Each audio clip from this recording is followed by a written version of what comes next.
kwento po ako na tunay na tunay. Istorya ng pag-ibig ng kabata, ang mga uhugin. May masigasig na maliligaw, pogi na ay matalino pa. Hindi po kami nagkatuluyan, gawa po ng aking ama. Ha ha ha.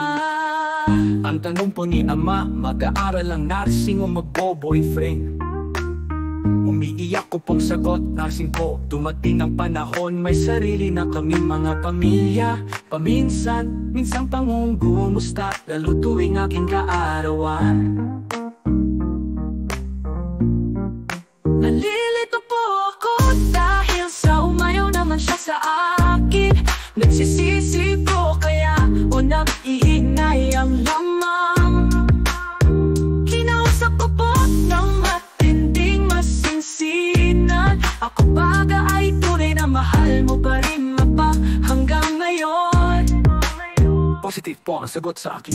Sabi ko po, kung tunay mo ako, mahal ako sa'yo ay may hiling. Mas mahalin mo ang iyong asawa, dahil siya ang katuwang at kasama. Asawa mo ang nagluwal, mga anak mong iyong ipinagmamalaki at minamahal. Bigyan mo siya ng halaga dahil mahal kanyang tunay. Di po makapaniwala asawa ko sa ginawa kong ito. Sabay yakap sa butan, para sa aming good job ka dyan. Respeto sa isa't isa ang tao dito. Wala nang pangungumusta, resulta ng tapat ang pag-uusap.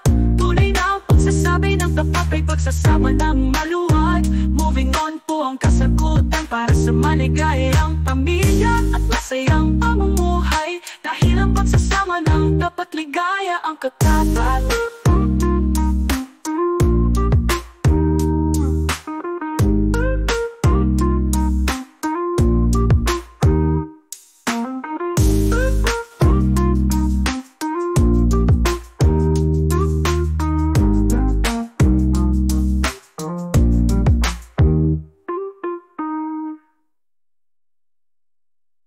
Wala nang pangungumusta, resulta ng tapatang pag-uusap.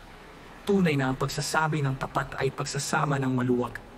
Moving on po ang kasagutan para sa maligayang pamilya at masayang pamumuhay.